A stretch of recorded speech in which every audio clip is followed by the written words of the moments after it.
ये व्यर्थ के बकवाद करने वाले लोगों से मत मिलो, व्यर्थ के बकवाद करने वाले लोगों की तरफ मत देखो, ये क्या कह रहे हैं, क्या बोल रहे हैं, और तुम भी व्यर्थ का बकवाद मत करो।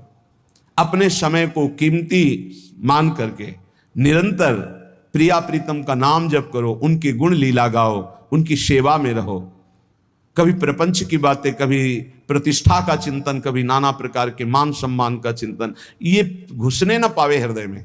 बहुत सावधान रहना चाहिए साधक को।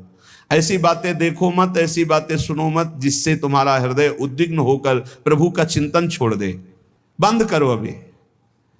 अन्य लोगों के संग का त्याग कर दो, जो भगवत विमुख वार्ता करते हैं, संत निंदा करते हैं, दूसरों की निंदा करते हैं। कुछ हाथ नहीं लगता, ये लोग दुर्गति को प्राप्त होने वाले हैं।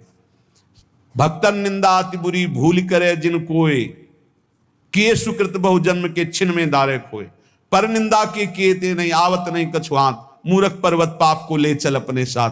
तो अलम कश्यापि संगत्या, ऐसा संग मत करो जिनके पास बैठने से भक्त निंदा, जन निंदा, भगवत निंदा हो।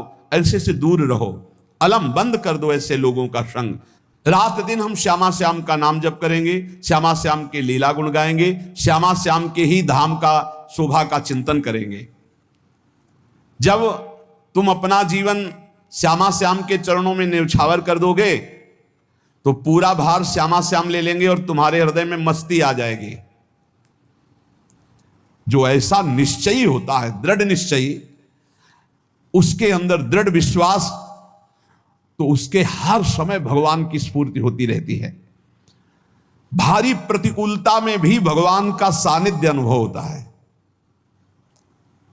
वो अनुकूलता में तो भगवान के दुलार को देखता है, लेकिन प्रतिकूलता में भगवान की विशेष कृपा को देखता है।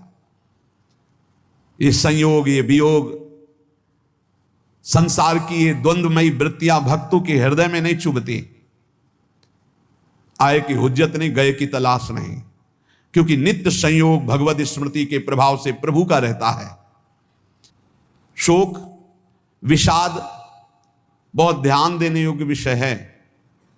तभी लोगों को ऐसा लगता है कि ऐसा कैसे हो सकता है। भक्त के चरित्रों को जब सुनते तो लगता है ऐसा कैसे हो सकता है, ऐसी परिस्थिति में भी ऐसा कैसे हो सकता है।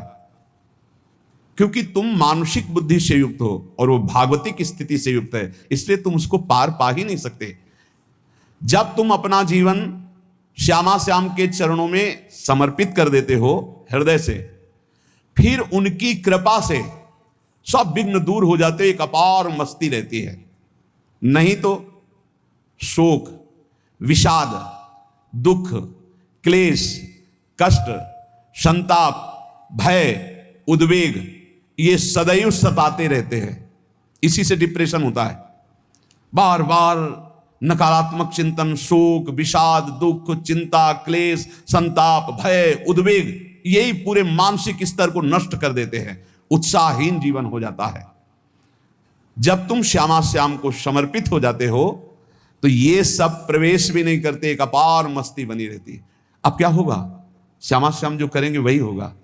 श्यामा श्याम पता नहीं कैसा करें, नहीं, वो सदैव मंगल भवन है, वो जो करते महामंगल होता है। यह निश्चय उपासक के हृदय में आ जाना चाहिए। इसलिए अपना सारा मन, सारी बुद्धि, सारा जीवन, प्रत्येक श्वास प्रभु को अर्पण कर दो, फिर देखो तुम निहाल हो जाओगे। दुख, शोक, विषाद, क्लेश, कष्ट, संताप, भय, उद्वेग, ये उसी को व्यापते हैं जिसने अपने जीवन को प्रभु के चरणों में अर्पित नहीं किया। इसलिए तुम अपना सारा मन, सारी बुद्धि, सारा जीवन, प्रत्येक श्वास केवल प्रभु को अर्पित कर दो। फिर देख लेना श्वास कैसे अर्पित की जाती है, राधा राधा राधा। बुद्धि कैसे अर्पित की जाती है, एकमात्र निश्चय कि भगवत सुख ही सुख है, ये जागतिक सुख सुख नहीं, ये दुख है, ये ऐसा दलदल है जिससे आज तक कोई नहीं निकल पाया। सारा मन, हम मन से केवल प्रभु का मनन करें, बार बार मन को संसार से हटा के नाम में, रूप में, लीला में, धाम में लगाएं।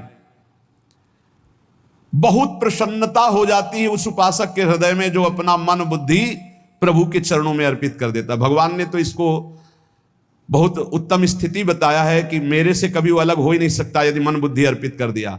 मयि एव मन आधत्स्व मयि बुद्धिम निवेशय, तो निवशस्य मयि एव अत ऊर्ध्वं न संशया, बिल्कुल संशय नहीं, वो मेरे में ही निवास करेगा जिसने मन और बुद्धि अपनी मेरे में अर्पित कर दी। बहुत प्रसन्नता रहेगी उस उपासक के जीवन में जो अपने आप को मन बुद्धि सहित प्रभु के चरणों में समर्पित कर दिया है। भगवान का आश्रय लेने वाले की पहचान है हर परिस्थिति में प्रसन्न रहना। देखो आप भगवद आश्रित हो कि नहीं, देखो अनुकूल परिस्थिति में तो सब प्रसन्न रहना, लेकिन प्रतिकूल परिस्थिति में प्रसन्न रहना यह भगवान के भक्तों का लक्षण है। हर परिस्थिति में प्रसन्न रहना ये भगवान के भक्तों का लक्षण है। आनंदगन भगवान का आश्रय मिलते ही आनंद छा जाता है हृदय में। उनके पास आनंद का अभाव होता ही नहीं है। जैसे सूर्य का प्रकाश उदय होते ही सूर्य का प्रकाश संपूर्ण अंधकार को नष्ट कर देता है, ऐसे ही भगवान का संपूर्ण आश्रय लेते ही सब दुख चिंता शोक नष्ट हो जाते, आनंद ही आनंद। तुम भगवान के मंगलमय रूप को नहीं जानते हो, पर उनके मंगलमय भाव को विधान को मानना शुरू कर दो। जो भी होता है मंगलमय होता है। हमने जीवन में देखा है, अगर इधर कोई बहुत बड़ा सुख दिया तो देर नहीं लगेगी, 24 घंटे नहीं व्यतीत होंगे और ऐसे दुख दे देंगे, जिससे दोनों का समान भाव रख करके ना दुख में तुम भूलो प्रभु को, ना सुख में फूलो, सीधे भगवत मार्ग में चल। पूरे जीवन की बात देखा है। भगवान के मंगल विधान में सदा सर्वदा सुख ही सुख है, इस बात को मान के प्रसन्न हो जाओ। जब भगवान का भजन करने वाले की तन्मयता बढ़ती है भजन में,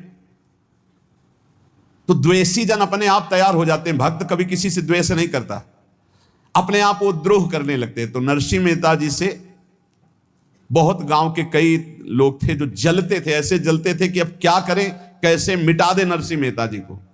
और उपाय तो मिल नहीं रहा था। तो एक दिन संतों की मंडली आई और उन्होंने कहा कि हम रास्ते में कोई चोर आदि धन ना ले ले, इसलिए यहां से किसी की हुंडी चलती है क्या द्वारिका में? पहले ऐसा था। बोले हाँ, हमारे यहाँ बहुत बड़े सेठ हैं नरसिंह मेहता जी, पर आप कहोगे वो मना कर देंगे। कई बार कहोगे, अगर वो स्वीकार कर ले तो वहां। और उनका लक्ष्य था कि नरसिंह मेहता जी की तो खाने की भी सुविधा नहीं थी, हुंडी कहाँ की बात आई। उनका था कि जब वो ना कहेंगे तो संतजन नाराज हो जाएंगे, अगर हाँ कह दिया तो वहां हुंडी चुकेगी नहीं, तो संतजन अपने आप इनको शाप दे देंगे, अपराध बन जाएगा, ये नष्ट हो जाएंगे। संतों को भेजा नरसिंह मेहता जी ने, सबकी दंडवत की, चरण पखाड़े। तो उनका ये इतना रुपया है, द्वारिका में साधु सेवा हम करेंगे, वहां तुम्हारी हुंडी चलती है, तो आप अरे उनका आप कहाँ भूल रहे हो, यहाँ खाने की भी व्यवस्था। बोले हमें सब पहले से बता दिया गया कि आप मना करोगे, बार बार मना मत करो, हमें पता है। तो उन्होंने ठाकुर जी की तरफ देखा, बोले क्या लीला है प्रभु, संतों से हम क्या कहें, ये ले रुपये। उस समय स्वर्ण की मोहरें चलती थी, बेच के बाजार से खूब उन संतों को पवाया, उन्हीं संतों की सेवा की। और उनका अपने सेठ का नाम तो बताओ जहां हमें जाके हुंडी मिलेगी। सेठ सावल सा सेठ। संत जन गए वहां, पूछा कि नरसिंह मेहता जी का जिन सेठ से परिचय, उनका नाम सावल सा सेठ, उनकी गद्दी कहां है? तो जो कुछ भक्त थे वो द्वारिकाधीश की तरफ संकेत करते कि वही हैं। बोले नहीं, वो सेठ है, उनकी गद्दी चलती थी पूरी बाजार में कहीं कोई। अब संत जन एकांत में होकर के बहुत विचलित हुए कि हमारे साथ धोखा हुआ, नरसिंह मेहता जैसा संत क्या धोखेबाज हो सकता है? देखो संशय तो बहुत विचित्र होता है, बड़े बड़ों को संशय हो जाता है। जब भगवती सती जी को संशय हो गया, राम जी को, हे खग हे मृग हे मधुकर श्रेणी, ऐसा पूछते हुए कि सच्चिदानंद कैसे हो सकते, तो किसी को हो सकता है, क्योंकि वो बुद्धि की अधिष्ठात्री देवी है। जो ही उनके मन में ऐसा आया कि क्या हमारे साथ धोखा हो रहा है, इतने में ही देखा जय हो सावल सा सेठ की। होगा सावल सा सेठ, तो देखा बढ़िया मुनीम जी उनके साथ, सेठ बस्ता लिए हुए मुनीम जी, सरकार इधर से चलो। तो उनका सावल सा सेठ आपका नाम है? संतों ने कहा। बोले हाँ। बोले नरसिंह जी? हाँ। बोले आपकी हुंडी आ गई है। हुंडी एक कागज में लिखा कि ये हमारे सेठ जी को दे देना। वैसे लोग मुझे माखन चोर कहते, कोई कुछ कहता, लेकिन आपने सेठ बना दिया। जब आपने सेठ बना ही दिया तो आप कभी परवाह मत करना तुम।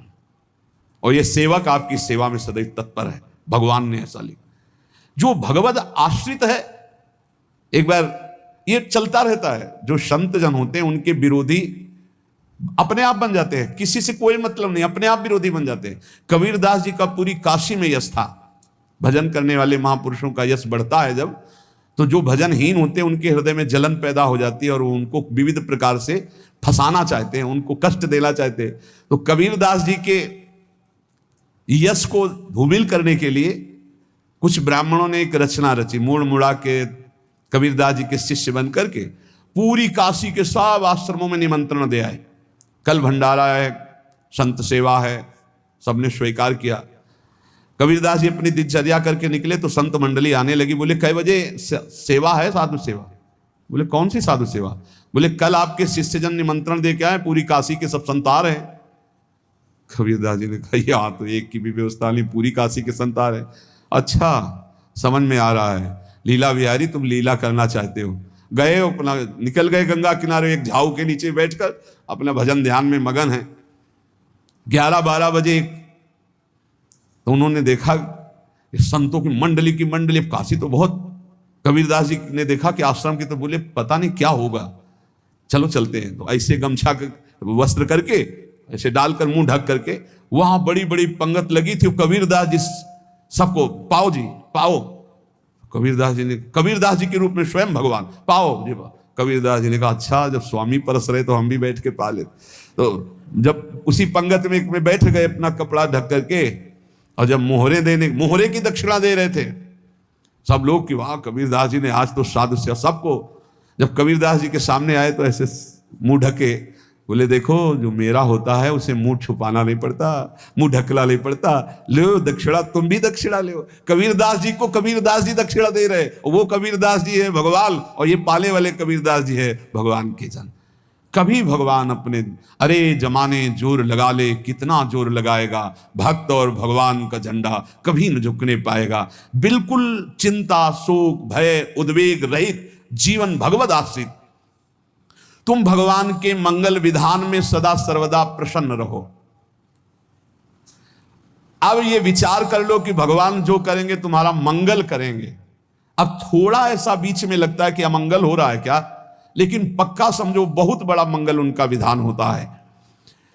बहुत ही उत्तम मंगल होता है भगवान के शरणागत का।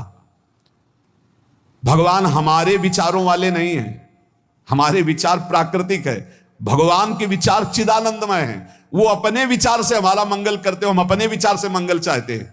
भगवान के विचार से मंगल ही हमारा होगा, इसलिए कभी हमको चिंता, शोक, भय नहीं करना चाहिए।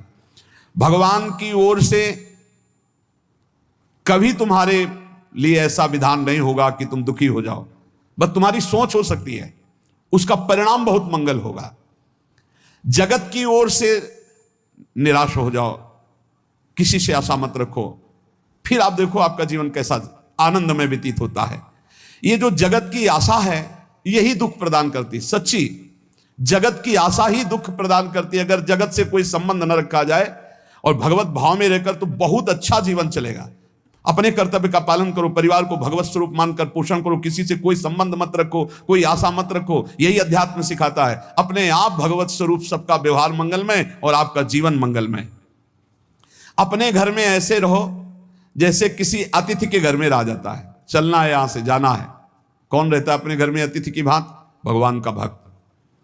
जाना है यहां से, अपनी प्रिया प्रीतम के पास जाना। ये हमारा घर नहीं है, यहां तो हम समय व्यतीत कर रहे हैं, अपनी आयु व्यतीत कर रहे हैं भगवत आराधना करते हुए। हमें जाना है प्रिया प्रीतम के पास। वास्तविक घर भगवान का धाम है हमारा, वास्तविक घर वाले प्रभु हैं हमारे। जो नित्य सच्चिदानंद भगवान के चरणों में अपने चित्त को समर्पित करता रहता है, उसको यह अनुभव होने लगता है कि बड़ी कृपा है हमारे ऊपर, भगवान की बड़ी कृपा है हमारे ऊपर। सर्वसमर्थ परम सुहृद भगवान ऐसे भक्त के ऊपर हर समय वरद हस्त रखे रहते हैं। यह केवल प्रवचन नहीं, सच्ची बात मानिए। ऐसे भगवान का वरद हस्त हर समय रहता है। जब भगवान की छत्र छाया में भक्त अपने को देखता है तो आसपास घोर विपत्तियों का भी समुदाय हो तो भी वो आनंद में मगन रहता है।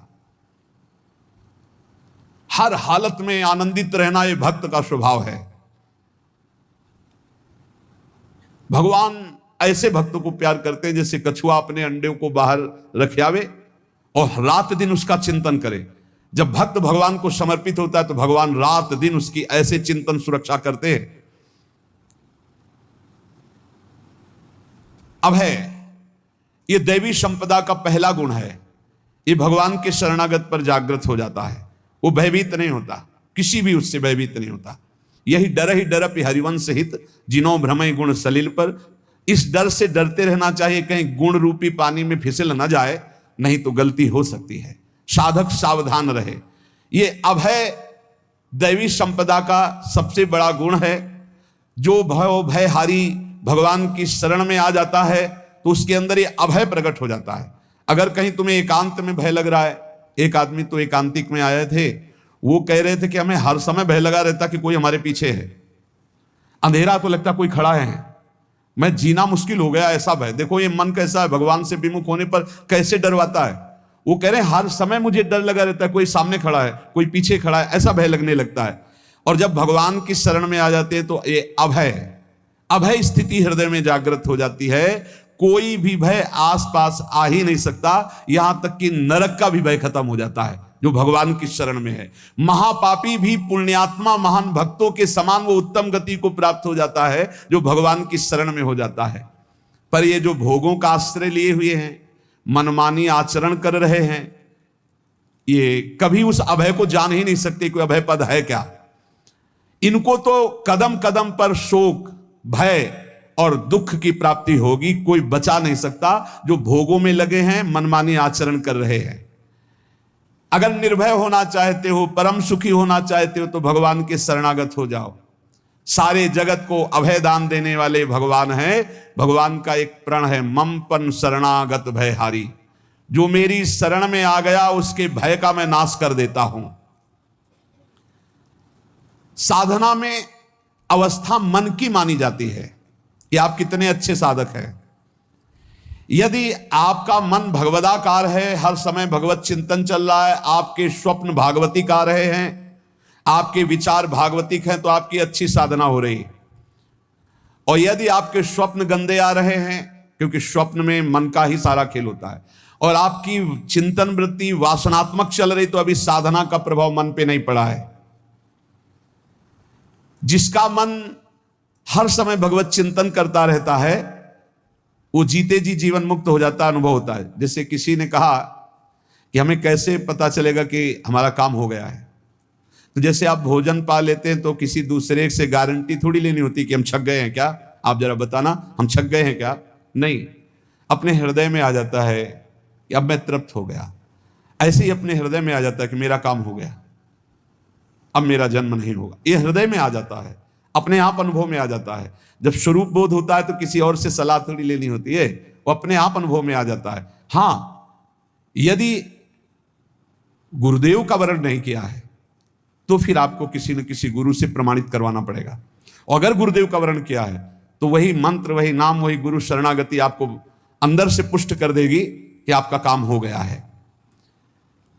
विषय चिंतन करता हुआ मन विषय आसक्ति को प्राप्त होता है। विषय आसक्ति को प्राप्त हुआ मन बार बार जन्म मरण और नरक को प्राप्त होता है।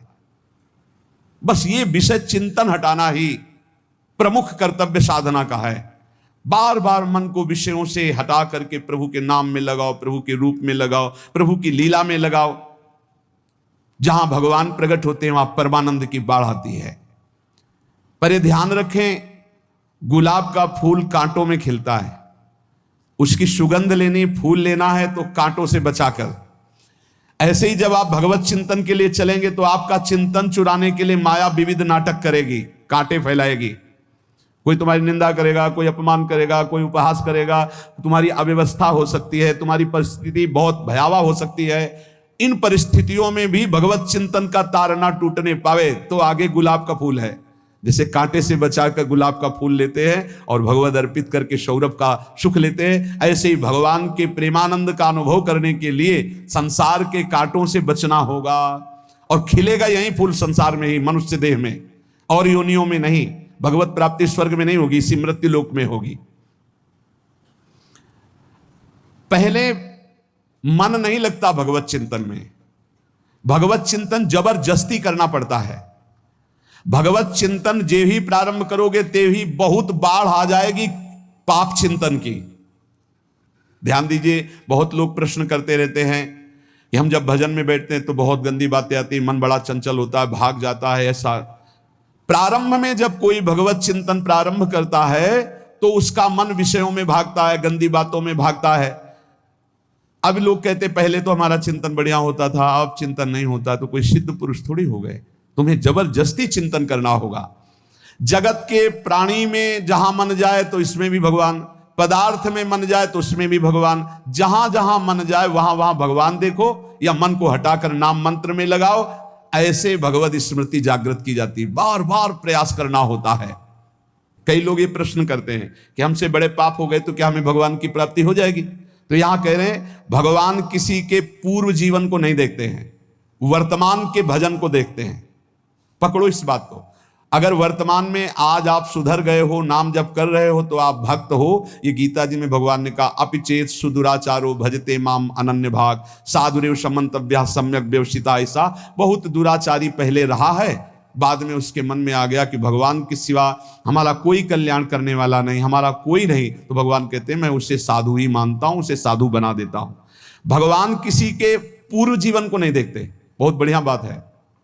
कल तक हम क्या करते रहे भगवान नहीं देखते, आज क्या कर रहे हो ये देखते हैं। यदि आज आप भजन में लग गए हो, अच्छे आचरण कर रहे हो, तो आपको भगवत प्राप्ति हो जाएगी। भगवान ये नहीं देखते कि पूर्व में पुण्यात्मा रहा है कि पापात्मा रहा है। भगवान वर्तमान में देखते कि मेरा भजन कर रहा है, बस इसी से कल्याण कर देते हैं। पकड़ो इस बात को, तो कभी प्रश्न नहीं उठेगा कि क्या हमको भी भगवत प्राप्ति हो सकती है क्या। हमारा मन यदि श्री भगवान को चाहने लगे तो श्री भगवान हमारे मन में ही आकर बस जाएंगे। भगवान की रूप माधुरी में मन डूबने लगेगा।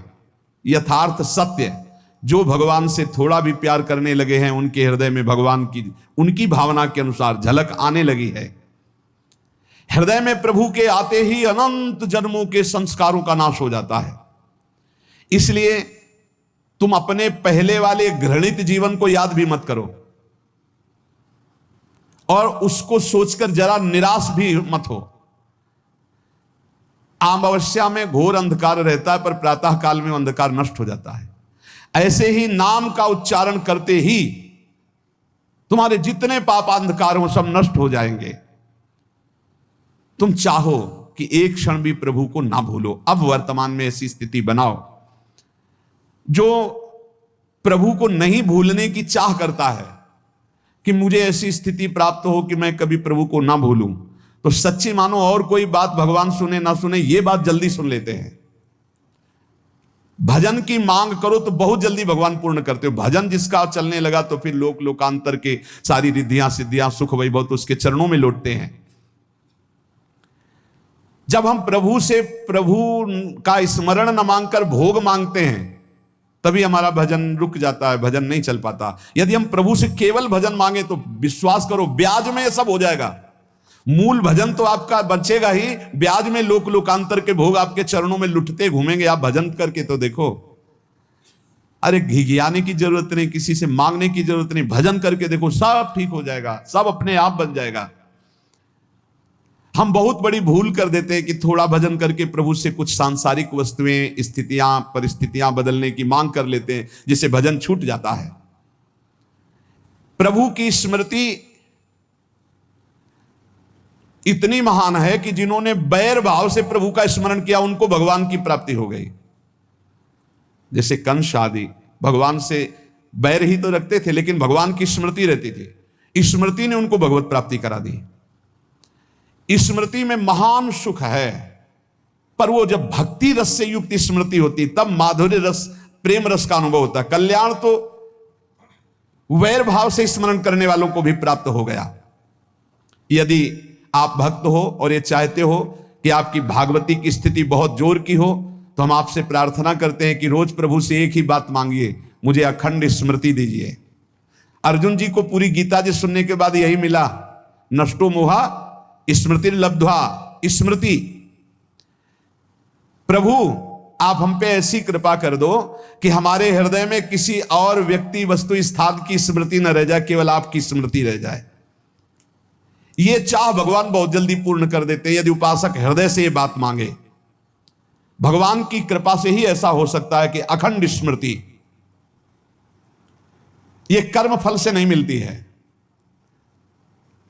प्रभु के प्रति निर्भर होकर जो दैन्यता पूर्वक प्रभु से मांगता है और हर समय अभ्यास करता रहता है भगवत स्मरण का, उसको ये स्मृति मिलती है। और स्मृति मिल गई तो इससे बड़ी कोई स्थिति नहीं, हर समय भगवान का स्मरण। प्रभु से मन प्रतिपल नया नया स्वाद लेकर के आसक्त होता रहता है, नवम नवम। प्रभु कभी बासी नहीं होते। जैसे किसी व्यक्ति को देखो तो देखते देखते मन हट जाएगा कि देख लिया बहुत सुंदर है, ठीक है, लेकिन वो एक दिन मन हट जाएगा। और प्रभु की सुंदरता नवम नवम है, प्रभु के नाम का स्वाद नवम नवम है, प्रभु की लीला का स्वाद नवम नवम है, प्रभु के धाम की शोभा नवम नवम है। जैसे आचार्य महाप्रभु हरिवंश चंद्र जी कहते हैं, नयो नेह नव रंग नयो रस नवल श्याम वृषभानु किशोरी नव पीतांबर नवल चूनरी नई नई बूंदन भींजत गोरी नव वृंदावन हरित मनोहर नव चातक बोलत मोर मोरी नव मुरली जो मल्हार नई गति, सब कुछ नया। तो नवम नवम प्रभु प्रतिपल नवम नवम प्रभु का रूप, प्रियाजू का नवम नवम, अबहीं और अबहीं और अबहीं और है। तो कहते हैं जब मन निरंतर स्मृति में डूबता है तो जब प्रभु की रूप बाधुरी प्रकाशित होती तो ऐसी नवम नवम कि कभी ये नहीं होता कि रूप बासी हो गया, ये वही रूप है जो हमने अभी देखा था, नवम नवम। इसलिए आनंद की उफान आती रहती है उपासक के हृदय में। ऐसी प्रियता, ऐसा आनंद बिना भजन के नहीं अनुभव में आएगा। इसलिए तुम विश्वास करो, तुम्हें बहुत सुंदर सुख मिलने वाला है, आगे अपार सुख मिलने वाला है। ये थोड़ा दुख का समय काट लो, जब तक जीवन है ये दुख सुख की लहर आती रहेगी, आप इसको सह जाओ, आगे बहुत आनंद है। विश्वास मान लीजिए, बहुत आनंद है। जो ये विश्वास कर लेता है वो प्रभु के मार्ग में चलकर प्रभु को प्राप्त कर लेता है। नहीं तो इतने रोड़े हैं कि आप ऊब जाओगे, बहुत रोड़े हैं। जो प्रभु के मार्ग में चलता है तो माया के बहुत से पार्षद अपना प्रभुत्व दिखाने उनके पास आते हैं, महिमा अपनी दिखाने, पर वो किसी वस्तु स्थिति अवस्था प्राणी पदार्थ का प्रभाव स्वीकार ही नहीं करता, क्योंकि भगवत स्मृति परायण है, भगवान की कृपा पर विश्वास है, इसलिए उसको कोई फंसा नहीं पाता। वो नित्य निरंतर प्रभु से घुला मिला रहने के कारण उसकी मस्ती में कोई फर्क नहीं पड़ता। माया का प्रभुत्व रखने वाले उसे फंसाने की चेष्टा करते हैं, पर उस पर किसी का असर नहीं होता। वो कहीं लिप्त नहीं होता, वो कहीं दुखी सुखी नहीं होता, वो हर समय प्रसन्न रहता है। तुम देखो, हर समय प्रसन्न रहते हो? यदि नहीं तो तुम किसी व्यक्ति वस्तु का आश्रय लिए हुए हो, प्रभु का नहीं। अगर हां तो हर समय प्रभु का स्मरण चलना चाहिए, हर समय प्रभु के आश्रित हो, फिर देखना ये आनंद, ये प्रसन्नता क्या रूप रखती है। बड़े बड़े मस्त संतों को देखा, मस्त एकदम ऐसे उन्माद में मस्त। उस सुख के लिए ललचाओ, कब तक जन्मते मरते रहोगे, कब तक बार बार दुख भोगते रहोगे, कब। बड़ा प्रपंच है ये। भगवान का स्मरण परम पुण्यात्मा पुरुष का हृदय माना जाता है। बहुत पवित्र हृदय, बड़ा पुण्यात्मा हृदय जिसमें भगवान का स्मरण। भगवान का विस्मरण पापात्मा पुरुष, भयानक विपत्ति दुर्भाग्य आते हो। सुदृढ़ निश्चय करो, अब हम भगवान के स्मरण में अपना समय व्यतीत करेंगे।